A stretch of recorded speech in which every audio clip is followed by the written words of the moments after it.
G'day guys, welcome back to Beers and Breakevens. I almost said the Guru podcast. It is in fact Beers and Breakevens. 3 episodes it took me to fuck up. Not bad for this year. Yes. Well, I think last episode I was quoting starting 11s at teams and talking about a SuperCoach Big Bash. So, look, mate, it's early on in the year. We're still finding our feet. I'll forgive you.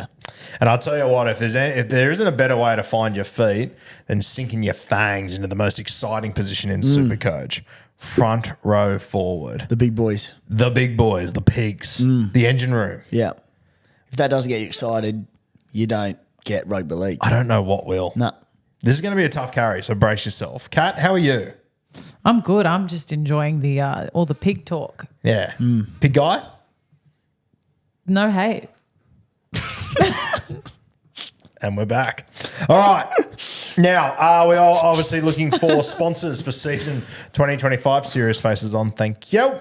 Sponsor for 2025. So reach out if you are interested. We're very keen to have you on board. Beers and Breakevens at gmail.com. That's and as A-N-D, not the little curly one. No thanks. What are they called? Don't know. What are they called? Is it... I don't know. Sorry, my mic was off. Is it an ampersand?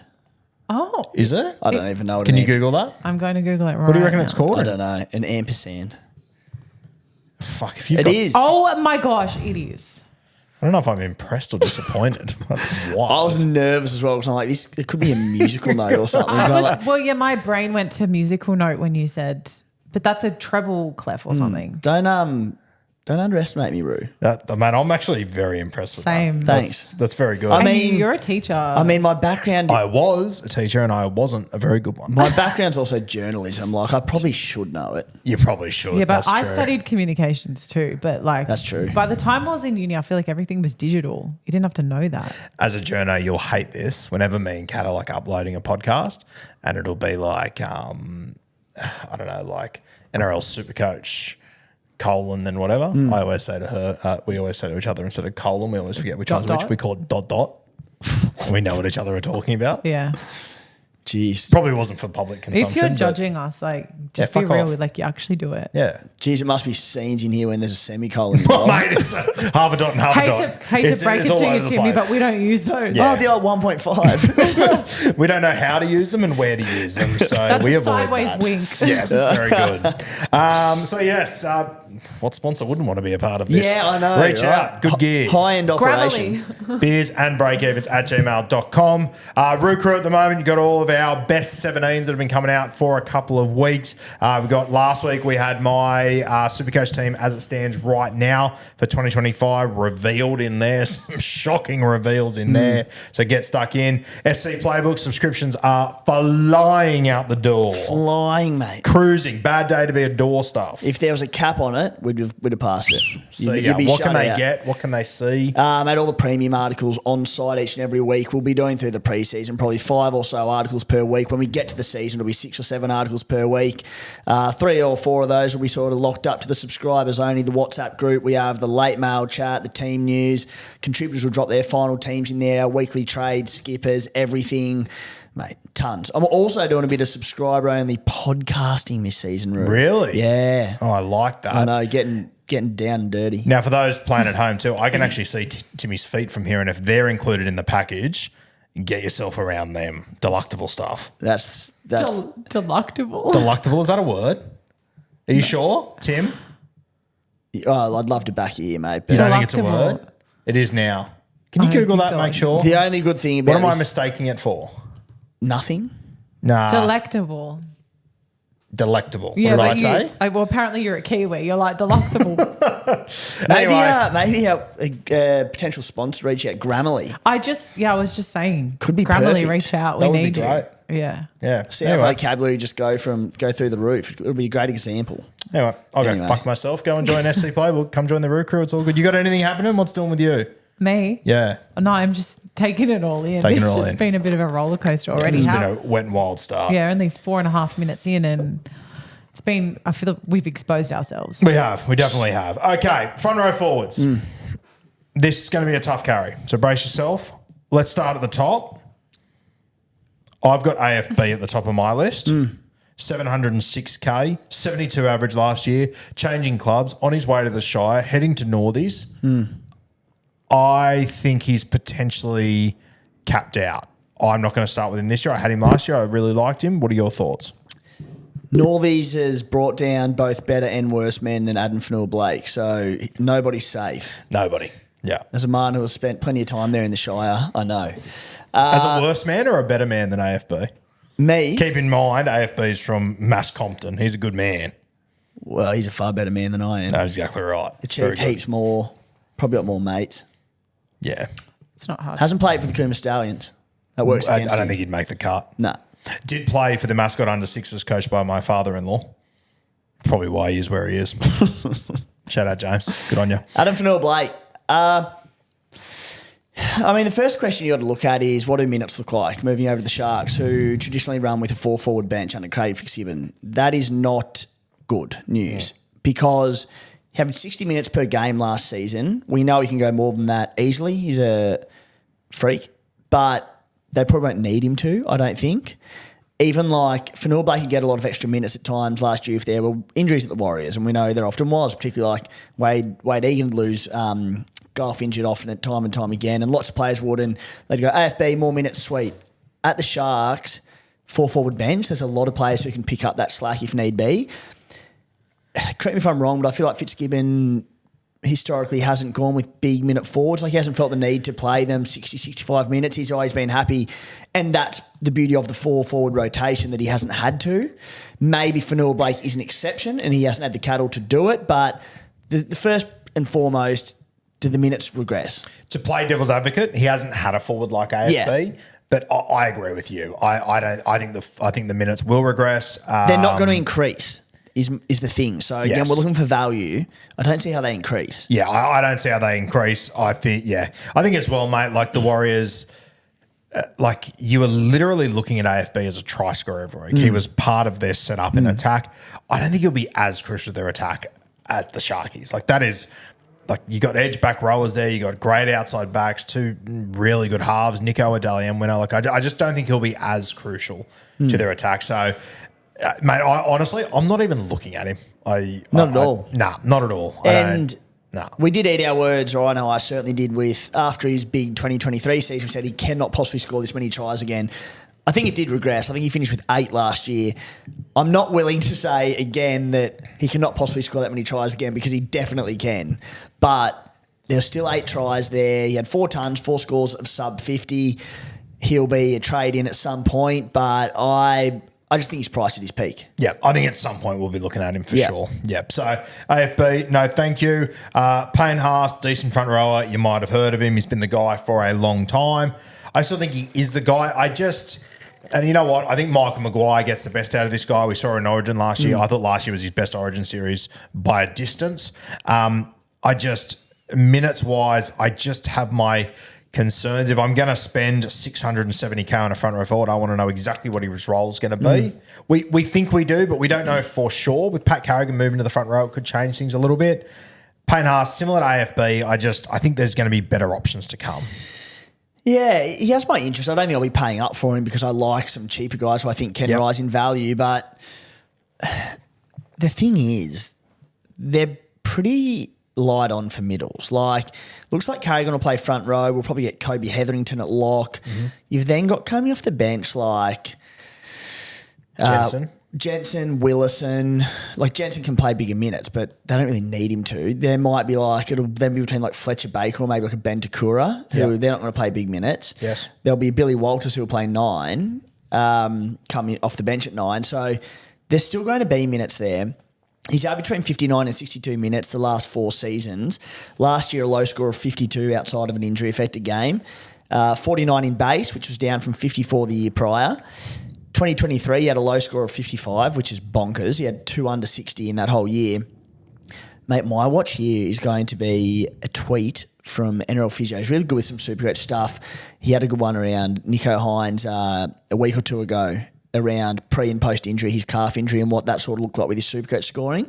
But Payne Haas, he just looked like he was injured and carrying stuff all last year and he was playing because they were chasing a top 8 spot and he just had to play through it. I'm just waiting for a tweet from NRL Physio that says pre-injury this, post-injury, we saw his scoring drop off and da-da-da, because I just didn't feel like he was at his fittest all last year. Whilst we're talking about NRL physio Brian Senior, I'd just like to give him a little shout out. He was in my NFL fantasy comp over the off season, and he was going like a busted arsehole, dreadful. He won his last 8 games in a row, got all the way to the Super Bowl, got blown out, but it was a bit of an Eels 09 feel. Wow. It was incredible. It was wild. Huge. Shout out to him. And yes, I think Payne Haas, I think it was pretty evident he was carrying something last year. So it's a watch. And we'll get to him soon, mate, but there's just a guy that I think I can spend $70,000 less and get more points from. You know, the big one for Payne Haas, and it's going to be the big one for pretty much every front row we talk about, offloads. Yeah. We know he can offload at will when he wants to and when he's allowed to. Averaged 1.7 offloads per game last year, which is okay. We'll see what sort of brand of footy Madge wants to play with them and with Payne Haas, but if we see him offloading in the trials and he's been given that licence, everything changes. Yeah, and I think when you look at the Blues last year, they weren't afraid to offload the football either. So I think there are positives there. Yeah, 100%. So not for me for now, but I definitely don't hate it. It's Payne Haas, and I think he's starting undervalued, put it that way. All right, Mitchie Barnett, 661K, coming off a career high last year. He is dual position. Mate, my concern, I don't have the numbers directly in front of me, but I remember I think he scored a lot more points when he was playing on the edge than as a middle. Tohu now gone, AFB now gone. I understand Fish arrives. I think Barnett will be an out-and-out middle for the year with the Warriors. I kind of think he's capped out a little bit at the moment. What are your thoughts? Minus his final game of the year where he played 36 minutes, he averaged 68 points per game last year. As I said, he was between edge and middle and often played 80 minutes on the edge. Yep. He averaged 66.2 points per game at prop last year, which is rock solid. Yep. But based on that, he's a little overpriced on his 68p, or about spot on to be fair. But yeah. I mean, I guess he comes back as a kangaroo. They're down a front rower now. They get Fisher Harris in for Fanua Blake. Fish, who will play less minutes than Fanua Blake, but he's not going to play more than 65 minutes. But he probably doesn't need to be fair. Man, I'm just thinking through their squad. With SJ gone, if Tanner Boyd is in the halves, he will goal kick. If Tanner Boyd isn't, is there a world where Barnett could get it? Am I forgetting someone in that Warriors squad? Like I think Adam Pompey kicks sometimes. Yeah, I'm not sure if he's going to be in the side. He won't be there. I wouldn't imagine, barring injuries. Does Metcalf goal kick? He does, doesn't he? I think Metcalf's your boy, mate. You should know. I know. I should know. Going through the side, I think Metcalf kicks goals, doesn't he? Yeah. Once again, I think if Tanner Boyd's in the side, he takes it almost immediately. I don't think it would be Metcalf and tomorrow, though, right? Yeah, I don't know about that. I think they need a kicking game. Yeah, he's got a big boot, Tanner. He has got a big, like, it's one thing Tanner does really well. He kicks fucking big incredibly boot, good well. Defender. Yeah, I think he could do worse than Tanner Boyd, but we'll wait and see Barnett there. Goal kicking, though. Well, if he gets goal kicking, that's a completely different conversation. Because I feel like, we have to do some research into this, but when SJ was out last year, I feel like Pompey played a lot of those games and he would kick, but there had to still have been. But then Metcalf was out most of the year as well, so yeah, we'll find out. You got guys like Rocco Berry coming back. Leah Tower is going to be a year old. Like I don't think Pompey will be. Anyway, we'll work it out. We'll see in trials who kicks what, who does what. But Barnett, I think a goal kicking Barnett becomes very interesting. If it's a goal kicking Barnett, we're doing the front row forward podcast again. Yeah, so brace yourselves for that.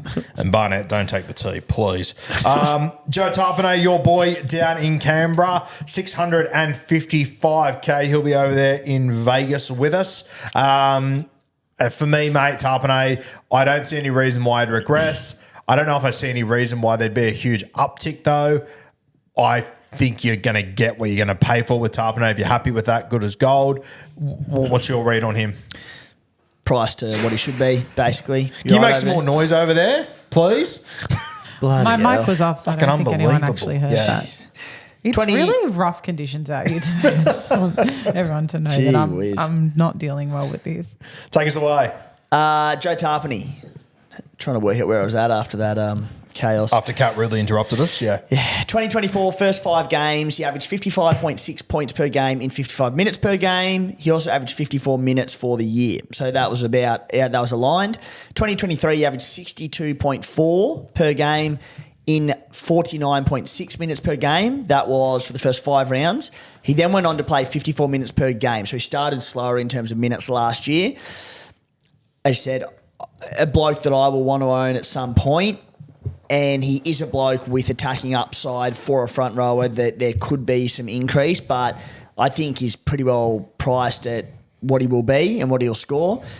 Another one, and there's no reason for this to change, but I'll sound like a broken record through this podcast, but offloads. He had 29 offloads in 24 games last year.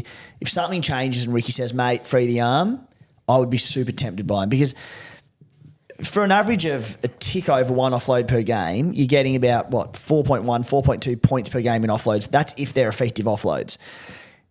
If Cho Tarpany were to get, and this goes the same for like a Payne Haas, and license to offload, that can easily become 5 offloads per game. It can be an extra 16 to your scoring.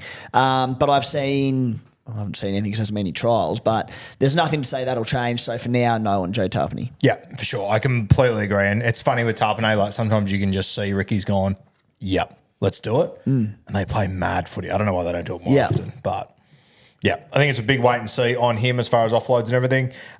Mate, Terrell May, I am super excited about this dude this year. I was excited about him last year. He didn't get the minutes last year for most of it, and he was incredible. This year, I said it the other day, I think he could play 80 minutes. I really do. I think he's a different cat. I think he's got a point to prove at the moment.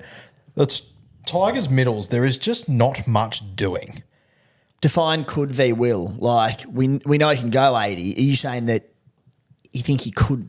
I legitimately, I look at that side and the way they're going to build it. I think there's every chance he could play 80 minutes. Like, he's come out and said it on podcast that, you know, that's what he wants to do. He's been training the house down. He's been, you know, like he got back from the tour of England 5 or 6 weeks ago, and he got off the plane and started 75 hard. Like, that was his off season, doing something like that. Like, I think he's just a bit of a different cat. He's like, you know, he was talking about how he's done a marathon in the off season. Like, he's just an incredibly fit guy. I think he's a bit of a unicorn when it comes to front row forwards, him and Payne Haas. I think he's young enough that his body hasn't been put through the absolute shitter like Payne Haas. I reckon there could be a window here of a year or two where he plays just ridiculous minutes, does ridiculous things. And if I'm the West Tigers, I've got one middle forward that teams are scared of. If he wants to play 80 minutes, I think I just let him do what he wants to fucking do so he stays. I mean, the big factor in all this is, like, Benji Marshall, his job's on the line, and he's just going, like, in theory, and he'd PR-wise, I want to savour him up and look after him long-term and give him rest and do all that. But Benji's going, I'm trying to save my job and become a long-term NRL coach. And if Terrell May is the ticket to that, playing big minutes, then so be it. I think he plays 65 minutes per game.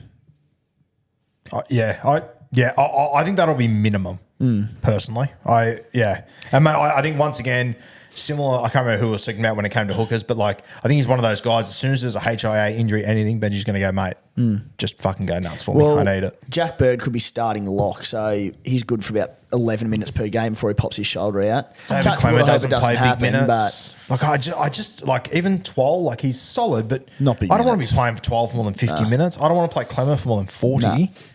Like, I just don't think there's much there for them to work with. And they'll probably go with a utility on the bench as well. They tend to. I think you have to. Yeah. So, I mean, he's in my team. Yeah. And you won't be going anywhere. I think, mate, if Benji came out and said he will play 65 minutes every week, he's still in my team, without a doubt. But I think there's more potential there. If he does, so games where he played 55 minutes or more in 2024, he averaged 81 SuperCoach points. So that's better than Payne Haas. Now, granted, those numbers are skewed because at the Roosters he'd play 30, bang, 80 minutes. Yeah. So he wasn't doing it week in, week out. So I'm not expecting him to average 80. I think he could average 70 this year, though. I genuinely do. And, mate, I think that's the other thing, as you said before, offloads are so key for all these guys.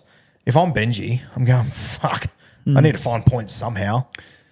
I'm going to give you a license to do it. And I just love, if I'm buying, we've been very vocal in the past about paying up for front row forwards to start the season.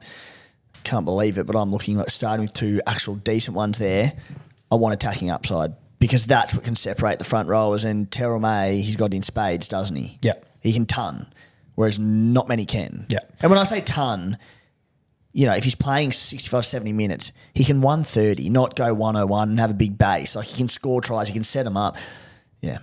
I just think as well, mate, like, I look at what Benji did with Galvin last year. I know the different positions, I get it, but How many coaches would have picked him as an 18-year-old, let him come in and play 80 minutes of first grade the entire year and let him top the offload count for 5'8" by like 20? Like Benji's, I don't think he's got a choice. I think he's just got to let them play their game. And Terrell's natural game is play big minutes. He gets better the longer the game goes on and he offloads. And we touched on it in the opening show of the year, him off Api Coruscant on the line. Yes. Thank you. Yeah. Mate, the other thing that I love, he said on a podcast the other day that he's like, you know, he literally said, like, I don't mean to disrespect other front row forwards, but I think I was playing better footy than guys that got picked for Origin. I fucking love that. Call it arrogance. I don't give a fuck. They're the guys that wanted my SuperCoach team. And I think right this season, I don't know what's going to happen in the future. He's got a point to prove. He's got a bee in his bonnet about the Roosters. I think he just goes nuts. Bee in his bonnet about the Roosters. That's the key. He's got a point to prove. 100%. James Fisher-Harris, 549K. Normally not a guy I think I've ever looked at when it comes to SuperCoach mode, not in the recent history anyway. I don't know, arriving at the Warriors, I've had people tell me he'll play more minutes. He's the captain there. I mean, maybe Tohu leaving maybe adds a little bit more to that argument. I can't see the Warriors signing this guy who's averages, 55 minutes per game and bumping him up to 65 minutes. His body's been through more than anyone in the game over the last half a decade. I can't see it personally. I think you'll get more of the same out of Fisher-Harris. What are your thoughts? Any movement? Hard pass. Yeah. Last year, he had comfortably his highest PPM in recent years at 1.21, which is really good going, up from 1.05 and 1.06 in recent years. I don't think he plays more minutes. I don't think big minutes are his role and never have been really. He doesn't really offload. He doesn't have attacking upside. If he does play a few extra minutes and his output goes up, he might go up a 5-point average, but there's still no upside. I'm like, pass. Yep, hard pass. I think if you're leaning into that narrative, I think you're walking into a trap. He genuinely would have to play 60 minutes per game for me to even bat an eyelid. Yeah. Now, if you're willing to pay $550K for him, let me introduce you to Tino, dual position at $530K. My jury is out on this to start the season. We spoke about this briefly the other day. You did put up a very good argument to me.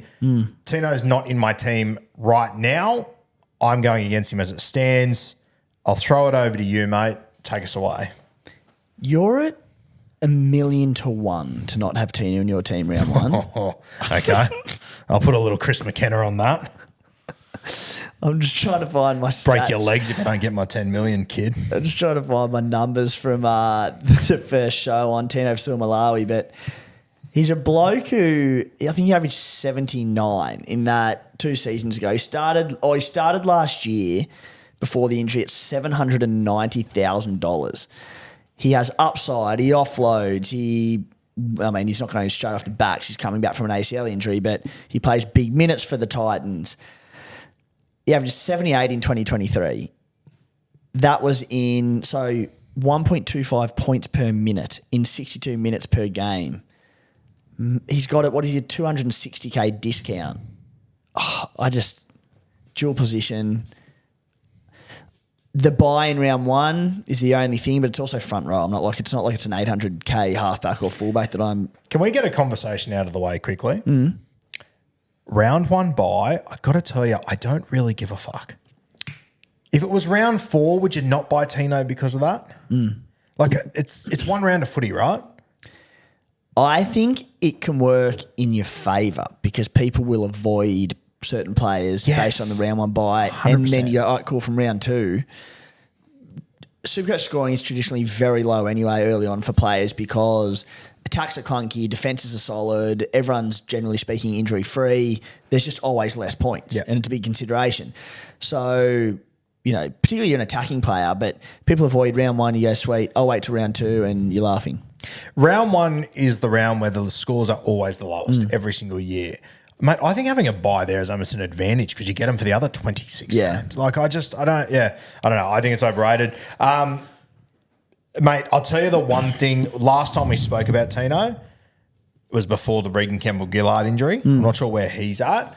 If he's not going to be available, that does move the needle for me a lot because my big concern is that it used to be the Tino show. You have to do everything. With RCG with Mo Fotuaika, Jolliffe, Pahulu, these sort of guys, I'm just worried that he's not going to play that 70, 80-minute role. And I think especially coming back from injury, he won't just start.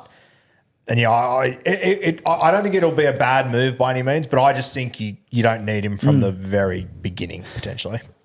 No, you don't, because I'm with you. I think he will underwhelm people scoring-wise to start the season because he's come back from injury. He's not going to play huge minutes returning from an ACL. I said there are some good stocks there, and including RCG coming in. But I know that he's someone I'm happy to set and forget him at that price, because I think his normal price is going to be closer to that 650, maybe even 700, depending how he returns from the ACL. And I'm just happy to lock him in. But I think people will be expecting him to come back and average 65, maybe 70 early on.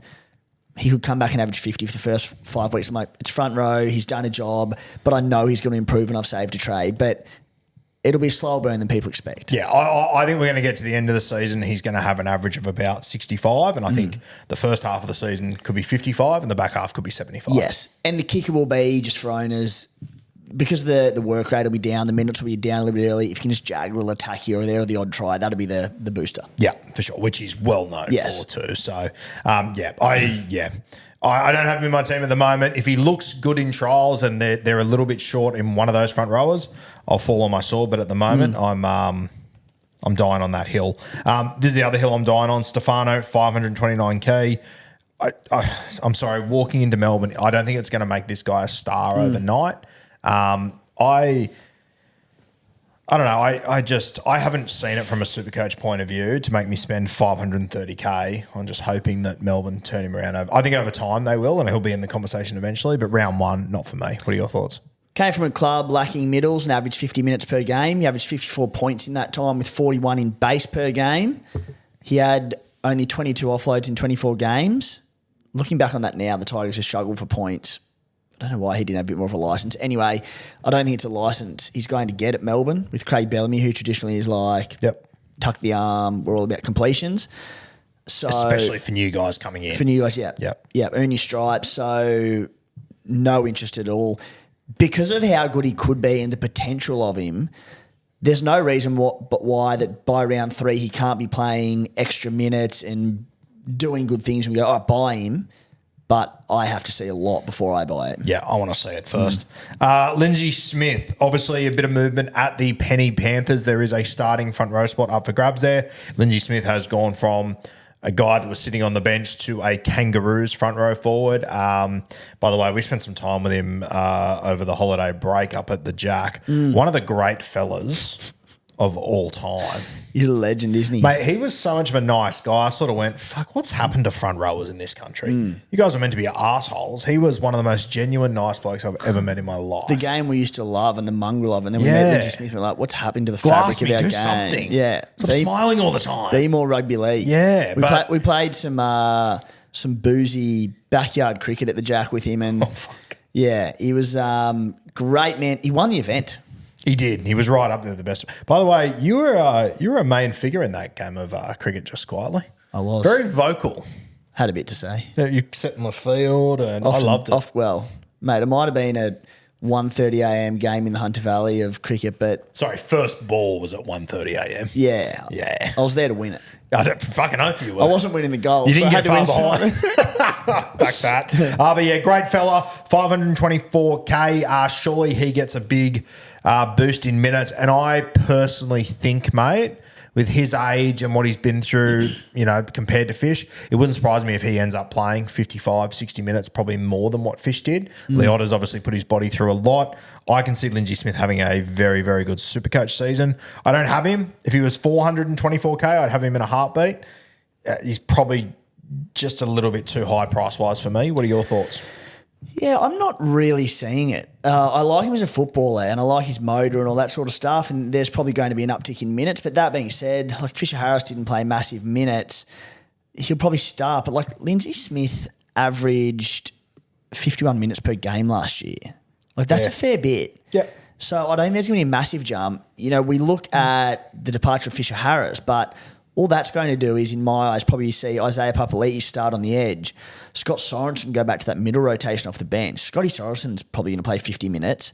So, yeah, I'm barring sort of preseason injuries, I'm not convinced there's going to be that much uptick in Lindsay Smith. As you said, at $450K, I'd sort of sit there and go, yeah, maybe, and like there's value increase and he's starting cheap. But he's $540K for a bloke who is not a... I'd say he's not a noted try scorer. He bagged 4 tries last year, the big fella. I'll just say too, like just looking through his numbers, like it looks like whenever he plays 60 plus minutes, he's getting 50 in base. So whatever he can put on top of that. But once again, the price he's at, that's pretty much par for the course, isn't it? He played 80 minutes in round 13 against the Dragons last year, 69 points, 71 in base. But he's not going to play 80 minutes every week. In fact, he'll probably play 50. So I think there would need to be an injury or two that would make me think that maybe he gets closer to 60 minutes. But I think probably as long as Isaiah Yeo is fit and healthy, he's an 80-minute lock forward. So I'm not keen. Yeah, I think there's a world where he could get that 60 minutes, especially if they run with like a Schneider or a Dane Laurie in jersey 14. I could see it. But even then, mate, I still think he's priced pretty reasonably. Yeah. I don't think there's a heap of value there. So again, he might play an extra 5 minutes and go up an extra 5 to 10 points. It's like, yeah. Yeah, sure. Mate, as far as the sort of guns territory, I guess we could call them, is there anyone else that I skipped over that you want to touch on before we sort of... I've got one interesting one for you. Hit me. You're going to have mixed emotions. You're going to love it, but you're also going to hate it. Do you know? You don't know. You won't get it, I don't think, either. What club? Warriors. Who is it? Oh, Clark? Jackson Ford. His dual position. Don't get me wrong, I'm not saying I'm buying him, but he's a preseason watch. Dual position, 2RF front row forward. He's at $548K. If he was an 80-minute back row for them, and he may not be, again, this is speculative, it's a preseason eye catcher, but in 70-plus minute games last year in the back row, he averaged 64.4 points. If he was an 80-minute edge back rower, there's serious value there for a bloke who can score a try. Yeah, for sure. Completely agree. There's just, mate, he's just got too many fucking errors in his game. We've been doing footy stuff for years. When he was a Dragons reserve grader, I fucking talked the house down on him. But, mate, he just, I don't know. It's just, I think it's pretty evident what's wrong in his game, and he just doesn't seem to change it. I'm not convinced he'll be in that Warriors starting 7. He'll probably be on the bench somewhere, but... Who do you think it'll be, Capewell and... Niokora? I'd probably go Niokora. At the moment, I would probably go him over Ford. And fuck, when he arrived at the Warriors, I would have almost had him as the captain, Jackson Ford. I love him that much. But yeah, I just think, mate, errors and penalties, he just needs to get that sort. Yeah. If he does, it's a game changer. Like if he does, people will probably disagree, but if he can get his errors and penalties out, I would consider him in the 13 jersey. I really would. He's a good footballer. He's a good player. Errors. Just errors. So, yes, just a bit of a watch this space. Jackson Ford, if we get to round 1, he's an 80-minute edge back row by the looks. Yeah. We'll talk. Yeah, I like it. All right, let's get into some mid-rangers. Let's start with the big bit of gear. Your man from last year, Taniela Paseka. One that I threw in there, 441. Obviously, Matt Lodge has left the club. He had an injury last year that sort of held him back. I don't know. I just look at Paseka and think... I think he's turned a corner. I think there's a little bit of value at 441. What are your thoughts? Any interest?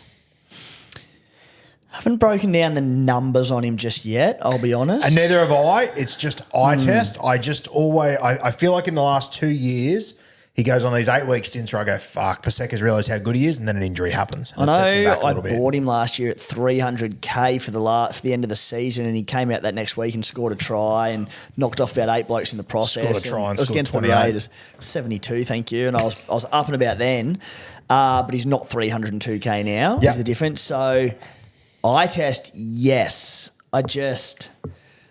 What did he average minutes last year? 47 per game. It's probably not going to be a lot more than that. Yeah, not yet, but no. What about Big Joe O over at the Parramatta Eels? Regan Campbell-Gillard has left. There's a minutes opportunity there for someone to grab. He is dual position, 437K.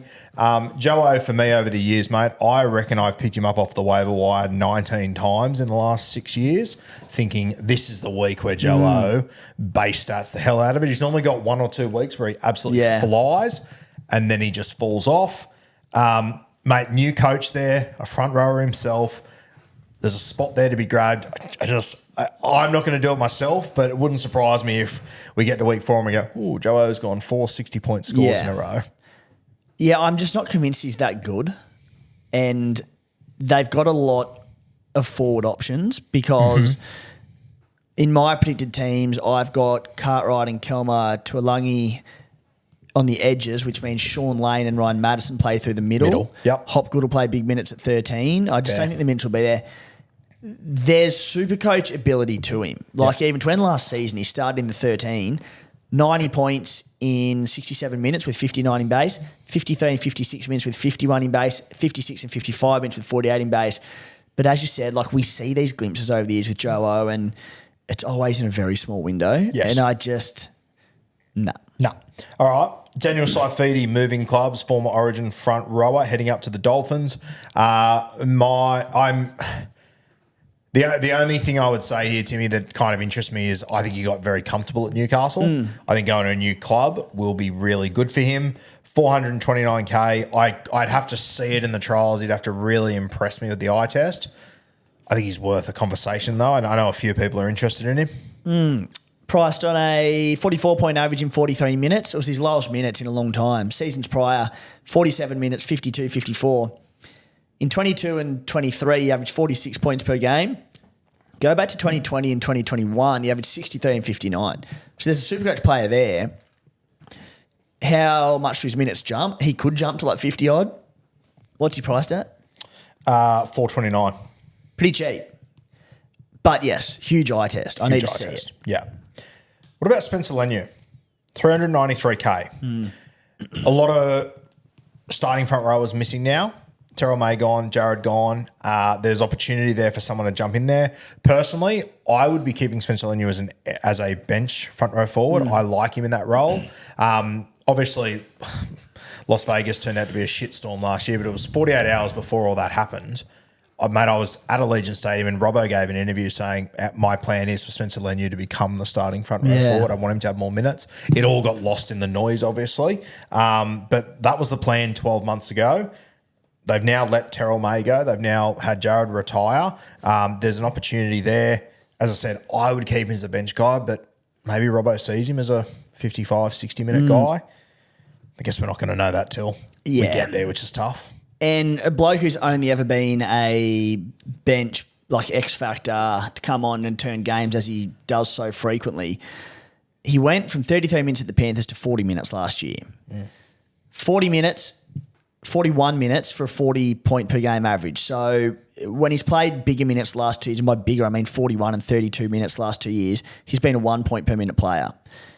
If he got to 50 minutes per game, if he can maintain that PPM, he might average 50. That's if he plays 50 minutes. Yeah.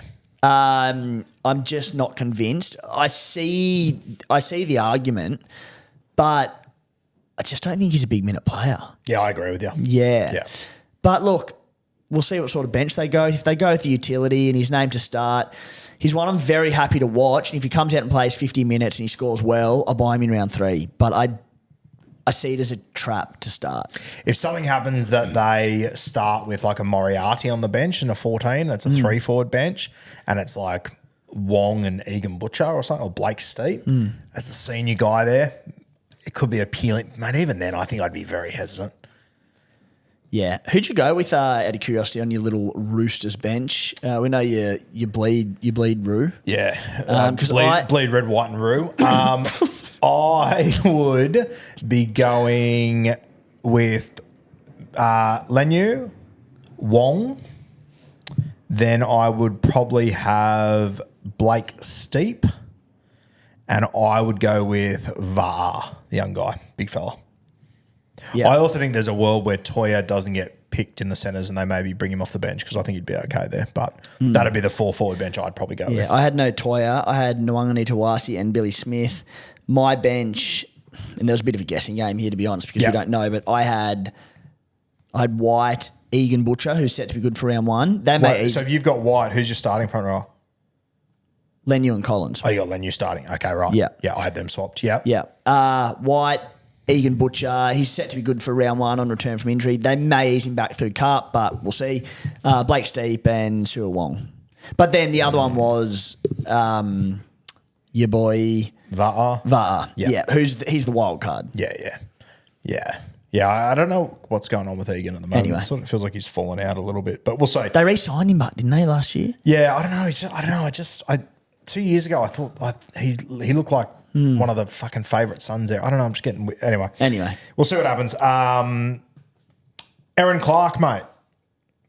He's moved over to the New Zealand Warriors. He is dual position, front row forward to RF. He's 391K. 3 weeks ago, it was just okay. He'll play on the bench, whatever, mate. The retirement of Tohu Harris makes it a little bit interesting.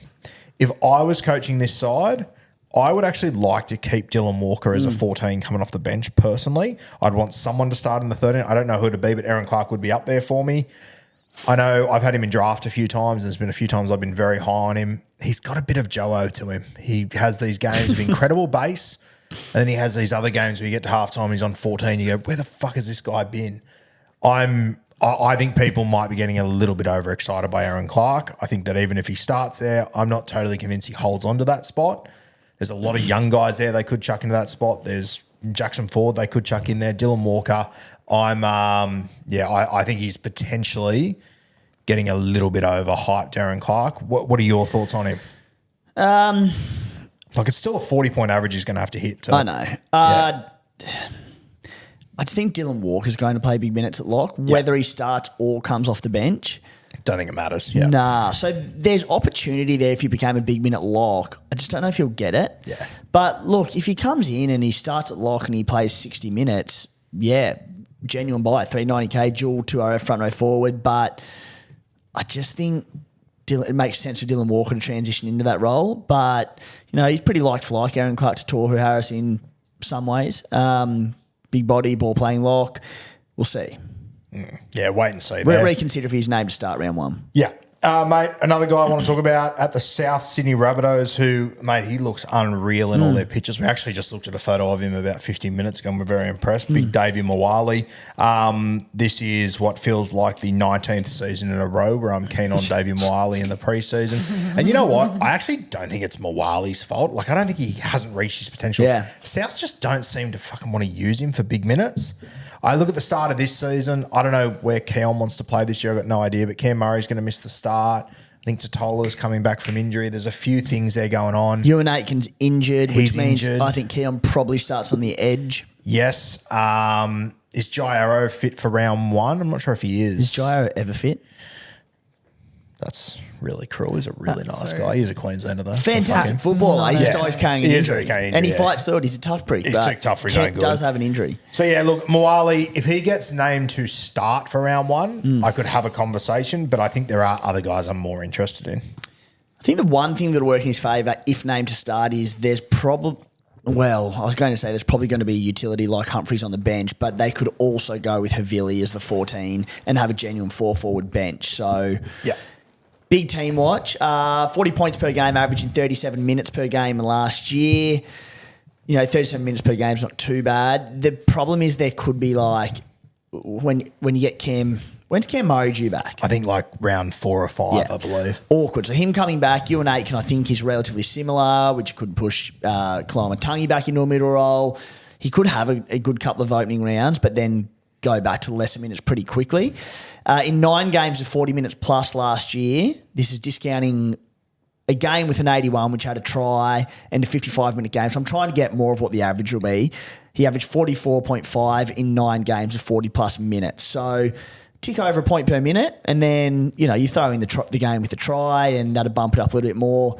I think... He's another one like Lenny where I'm just happy to watch a couple of rounds, see when these boys come back from injury. If he's killing it by round 3, pre-first price rise, I'll buy him then, but I don't think it's worth the gamble early because he could become, there's one every year, just front row forward bench fodder who you cannot get rid of, whether it's Franklin Pele or Poaso Farmasili last year. I just get lobbed with one of them every year, and I would love to avoid that this year, but easier said than done. And mate, Mawali's been that guy, I think, twice for me. And I feel like he's going to be that. Put it this way. He's at 389K. He's going to have to average 50 to make 100K. Is he going to get there? I don't think so. No. I'm very concerned about that. So one guy that I think could get to a 50 average is White. He's at 367K, just that 20 grand cheaper. He's dual position. Roosters are really lacking middles. I've got him starting in my side. You got him coming off the bench? I've got him bench, yeah. It'll be between him and Lenu. Yeah, either way, I think he plays at least 40 minutes. Yeah, I don't think it changes that much. Yeah, I think he'll be pretty sweet. So I think 40 to 50 minutes will be his sort of game. He had a couple of opportunities for the Roosters where he had moments last year, mate, where he looked unreal. Then he had moments where he just went, fuck, like you're making. I think he missed a key tackle against Melbourne, I think it was last year, and Robbo brought him back to the bench for a few weeks. I don't think Robbo has a choice anymore. I think he has to play him for decent minutes in the middle. So White, I've got him in my team as it stands. I think you can make 100, 150K off him. Have you pretty much got him in your side? Not necessarily. Okay. Well, he's not right now. I've kind of got that fourth front row forward spot, which is just placeholder at the moment to whoever puts their hand up. Mm-hmm. Well, there's two of them, to be fair. Oh, because you have Tino at the moment, don't you? Yeah. So if I can find a bit cheaper, I'd love to. But 4 games over 40 minutes last year, he averaged 1 point per minute in those games. So he's priced on a 38-point average in 33 minutes per game. In that, he had 1.14 ppm. Yep. So I'm thinking, let's say he averaged, if you got 10 minutes more per game, might average another 10 points. Coming off the bench, I think I'd want him starting. Again, I just said it doesn't make a massive difference between him and Lenu, but as I said, I used an example with someone earlier. It might have been on the Hooker show, but at least if they're starting as injuries, they can play bigger minutes. If you miss the first 20, 25 minutes, they're gone. You're playing maximum of 60. I'm not that keen. Yeah, I've got a feeling he will start. I don't know. Mate, yeah, I don't know. It all depends how they want to use Spencer, doesn't it? I think it's more about Spencer than about White, realistically. But yeah, he's one. I've got him in my team at the moment. If I do fall on my Tino sword, White will probably be a casualty there. Mate, slightly cheaper, 355K, Big Red, Corey Horsburgh, dual position. Him and Ricky have kissed and made up. It is good to see. I had Corey a couple of years ago in draft. He averaged like 55 to 60 or something. He was going great guns. Papali'i's only getting older. I think Corey can become very relevant in Canberra very quickly. I think Smithies did a job in the 13 last year, but I think attacking wise, Corey can offer a little bit more and an offload as well. I've got Corey on my side at the moment. What do you reckon? I do too. See, looking fit as a fiddle. Yeah, looks good. Jeez, he's in good shape. Just Ricky. Ricky loves Morgan Smithies, and it's no knock on Morgan Smithies, but I'd have the Red Dog starting every day of the week. I think he offers so much more. He said Big Papa, he's getting towards the end of his career. Could even be his last year. He's priced on a 36 average last year, despite averaging 45 because he only played 5 games. So he got a pretty good discount, a very good discount. Got a great discount. Yeah. It's unreal. In 2023, he averaged 62 points in 62 minutes with 51 in base. Yeah. Has a great offload on him. Whether or not Ricky gives him that license, I don't know. But, mate, at the price, as it stands, he's in my team, and potentially even if he stays on the bench, I'm just like, he's got a motor, got a bit of attack in him, and we know he's got a little good little grubber and regather through the line. So I like him. Yeah, mate, I do wonder, does Ricky love Morgan Smithies, or was Corey Horsburgh just fucking shitting him so much that Smithies was the best option? He loved Horsburgh before that, I thought. He did. So they're falling out. They're back on good terms. They're back on good terms. So, yeah. Put it this way. At the price, he has potential to buy the season. He could be elite front row with the minutes, but obviously there's a lot of red flags. Have to wait and see. Pun intended. Totola, 343K. I don't know, man. I just feel like Totola is just a bit of a SuperCoach mirage. That there's a couple of stats that people always throw at me that are impressive, but week to week, I don't know. I can't. I like him as a footballer. I think he's a good front row forward, but SuperCoach wise, I think the 2 guys we mentioned above him and the guy I'm going to mention next, I think are more appealing to me.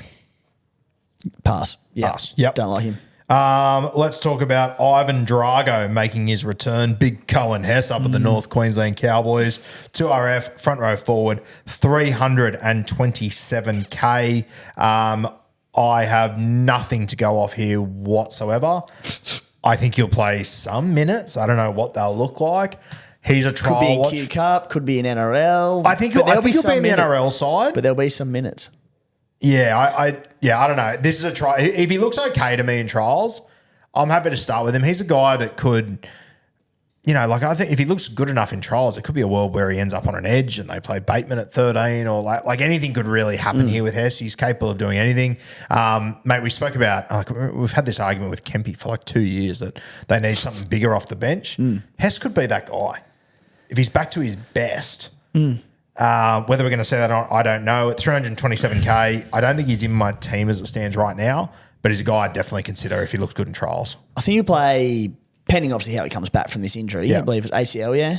I think so. I think it was a long time ago. I think was it preseason last year? Yeah, he'll be good to go. He'll be in the 17 and, unless they're really desperate to get a couple of Q Cup games into him in some bigger minutes, but I think he'll be in their 17 and, mate, he could start. Like, Taumalolo's in major doubt for the start of the season with his foot injury or something. So you've got Jordan McLean there. He probably starts, but they don't really have, they could promote Griffin Neame to the starting team, of course, but John Bateman and Jeremiah Nanai are going to be the edges, Codgers at 13. So, he could start. A watch for me early on, I just think he could be a very slow burn. But if he's your fourth front row forward, he's not costing you an arm and a leg. You could do worse. I think you do heaps worse. I think one of him or Tom McHaley is going to jump out a little bit. I don't know which one it'll be, but I don't think both of them will. Yeah. I think it'll be one or the other. So I have heard McHaley's doing really well up there, but you always sort of hear that about McHaley. 4 years in a row. Yes, correct. Yeah. So I think, not one that I want in my team yet, Cohen Hess, but he's, could be one coming in early enough. I just think come back from the injury, it's just going to be a slow burn. Yeah. All right, mate, I'm going to sort of move my way to some cheapies. So all these guys are about 270K under, unless there's anyone you think I've missed out on. The only other one I'd throw in there, Tim, as far as the Cowboys go, this Harrison Edwards. He's dual position. He's 317K. I don't think people are talking about him enough. He's got a lot of ticker and he's got a really good workload. He's one that I'd just keep an eye on at the Cowboys. I wouldn't be surprised if he becomes relevant at some point. Let's get into... Just quickly, the only other primo one that is currently not in the position, and look, you probably wouldn't get him straight off the bat, but Paddy Carrigan, if he gets dual position by round one, which is a huge chance, you lock in a big minute player with a big workload. I don't hate that at all. Yeah, that's very... What's he at? Have you got his price there? Carrigan is at... Gets through a lot of work, Paddy Carrigan, very consistent. 642K with an average of... That's based off a 65 average last year, which will probably average the exact same this year. But front rowers, minutes fluctuate, different things fluctuate. Pat Carrigan, whether he's lock or front row, he'll play big minutes, he'll get through his workload. So reliable. I don't mind that at all. Yeah. Maybe not from round one, but... a bloke to move to at some point, yeah. Yeah, very fair. Let's move into a couple of cheapies. McHaley, we just mentioned him. Pahulu, he's obviously at the Titans. He's 254K. I probably think there's just too many mouths to feed up at the Titans for him to be super relevant. Yeah. I also don't know what's going on. He's probably got the shits about his contract. Royce the Choice, 249K. The Tigers are lacking a lot of middles. I've got him starting with Terrell May. Whether that means he plays big minutes or not, I don't know with Royce. I think he's capable of doing it. I just think he's been in a Shark side that hasn't needed him to do it for a long time. So he is a bit of a blind swing, I guess. But at 249K, surely he can average 40, can't he? Maybe. I've got, and this is again speculative, it will depend on how the preseason unfolds, but Terrell will start. I've got Clemmer there, but whether it's Clemmer or Hunt, I don't think it's going to change much with their minutes. Even if it was, I'd be okay if Clemmer started. It doesn't matter, Royce, I'm not convinced. That being said, if there's a dearth of cheapies in the front row early and we're trying to fill that fourth spot at the price, you're probably not going to go too far wrong. He's just 2024, he averaged 25 points in 24 minutes, 1 ppm. In 2023, he averaged 33 points per game in 25 minutes per game. In 2022, we averaged 40 points per game in 29 minutes per game. So interesting there that, the PPM's actually increased as the minutes have gone up. Yeah. So small sample size. But he's one that I will ideally avoid unless we don't have that fourth cheap, in which case, 249K, not going to lose money there. He's pretty explosive, so he might jag a try. He can offload a bit. Yeah, we'll see how it plays out. Yeah, I just think arriving at the Tigers, there's obviously Terrell May. He's the big dog. Next one's probably Clemmer. I just think Clemmer's getting older and not as efficient as he used to be. Twal is just an up and down. He's tough. He's a plotter. He'll do his job. I just think there's a spot for him to really own that, to be able to offload and create some second phase. I agree, but I think it's in a limited minute role. I think he's a Spencer Leniu off the bench, 35 minutes, add some punch. I think the longer the game goes on, fatigue comes into it. There's some errors. I just like him being fit, full of energy and being an impact player. But Benji Marshall might think very differently. And Benji might, no, I want him to play 45 minutes. And Royce might be going, yep, I can do that. Not how I'd play him, but he also hasn't been given a lot of opportunity. He hasn't been given opportunity to do that. So that's why it's a watch for me. Yeah. We'll see. Yeah. I've got Amone, who's at the Bulldogs. He's at 232K. One that I'll keep an eye on in trials. If he can jump out of the ground a little bit there and play 40 minutes, there's probably 150K to be made there. We're not sold on it. Bit of the Pawassos about Tom Amone, isn't there? There is. Yeah, he's got a bit of Pawasso about him. Bit of Pele about him. I've got a bit of Pawasso about me, a bit of Pele. Yeah, look, he's one. He's a trial watch. If he impresses me at 232K, there's every chance I could snag him in there. But I think it'll be a lot clearer once we get there with these front row forwards. What we're looking at. Takura, I don't think he'll get the minutes. I've seen people throw his name up. Va'a at the Roosters, 230K. I think he's a huge player of the future. If we get a front row injury at the Roosters before the season starts, then I'll have a look at him. At the moment, minutes aren't there. That's the thing about so many of these cheapies. Amone, Takura, Hunt, Big Red. They're all one starting front row injury away or lock from being super relevant. Yeah, certainly. And we know we know there's going to be injuries in the preseason. So they're watchers. Like Takura, if Hassel or Carrigan went down and bigger minutes open up, that could open up 65 minutes a game for someone. Not 65, but lots of changes. Yeah. Sheeby that I have got in my side is big Hopwood.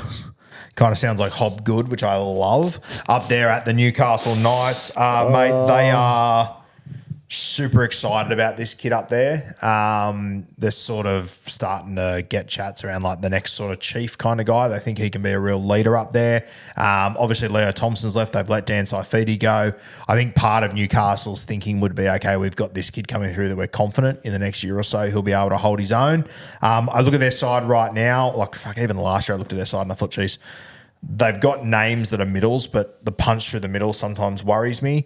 Now that Leo Thompson's leaving, Daniel Saifidi's already left. I'd play Tyson Brazil in the middle. I'm not sure what they're going to do.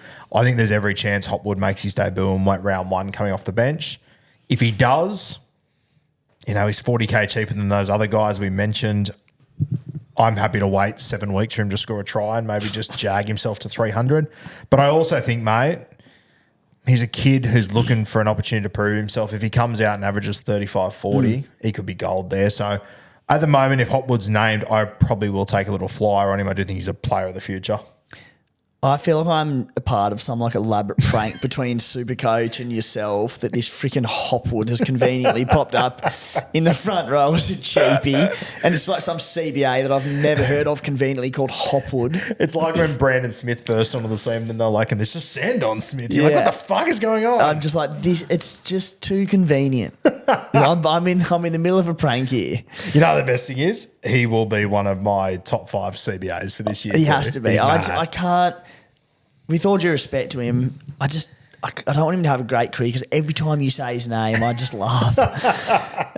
For anyone new to Beers and Breakevens, Guru spotted Jermaine Hopgood early. He was at his birth and ushered him through the younger years of his career, and it's just been a thing, so I just can't deal with Hopwood. So Hopwood, he's one to keep an eye on Newcastle Knights. He'll be a watch in trials. I think it's similar to all those other guys. If they have one forward injury or one middle injury, you're looking around going, fuck, we might need to get Chief back. So Hopwood, I think he could become very relevant. Pacific Utonga, who's at the Dragons, he's obviously a big bit of gear down there. He played New South Wales 19s last year. He's enormous. I'm keen to see how he goes at a first grade pace, but he's another one that I think could be relevant if Shane Flanagan picks him. Rumours last week that Matt Lodge has joined the club. He now hasn't. You've had the coach come out and say no, so they obviously must hold this kid in some regard. I don't think he'll be there round one. He might be a chance for a bench spot round one, but he'll be relevant as it goes. Once again, one injury away, 2 good trials away from probably getting a spot. There's a lot of bench forwards at the Dragons who aren't exactly knocking the door down, say you have to pick me, and trials can change that. But if he's as good as he's been hyped up to be, comes out and kills the trials, he'll be there. Yeah, I agree, mate. That's all she wrote on my list. Do you have anyone else that you want to touch on, mention, give a shout out to, kiss some babies? You tell me. What are you thinking? There'll be no baby kissing going in here, mate. I think we've ticked them all off. Yeah. Front row forward. How good. That was a journey. We got there. That was an absolute journey. And if there's anyone that we forgot, guys, don't leave them in the comments. I don't care. I'm done with front row forward. Who are you starting with at this stage? Terrell May will be in my side 100%. He hasn't left in 2 years. My other front row forward at the moment is White, but I'm not completely sold on him. Hotwood, I think I will start with, and I've got a Monet there at the moment, but May's the only one that's locked in for me.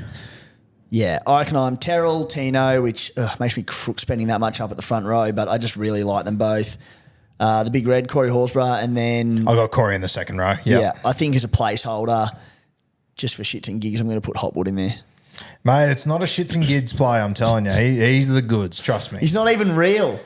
We made it up. That's front row forward. That will do us, guys. We will be back next week. Do we dare climb to RF Mountain? Nah. We need to do the halves? We need to go to a backline. Okay, what are you feeling? You call it, I'll play it. I think... How early do we... we got to get into fullbacks. We got to do it. Okay. Want to do fullbacks that week? Yeah. Okay. Fullbacks next week. Just a little reminder as well. We actually recorded this a week earlier than you guys are listening to it. So if anything has changed in the last week, message Tim. It's his fault. Yell at him. Or message Kat. Fuck it. Message Kat. Let her know you're upset about it. Yeah, it's probably her fault. And if I made a joke about anyone being injured all the time, they got injured this week, I swear it's not me being an asshole. Yeah, you did that a lot, which I thought was bold. Doing it a week in advance, I'm going to sound like a real bad bloke. I think I just heard Joey Manu's hamstring go in the south of Japan. Who's going to be your new Manu, just quietly? Who are you passing the fucking curse off to? But not be my boy Hopwood. Who do I get? Have you got your eyes on anyone? Don't say Lomax, you motherfucker. I'll talk to you in a couple of weeks, mate. Yeah, there'll be someone. There will, without a doubt, be someone. Talk to you in a week. Yeah. All right, that'll do us, guys. We'll be back next week with fullbacks. My God, that's going to be a nice change of pace. Cannot wait for that. We'll see you next week on Beers and Breakevens.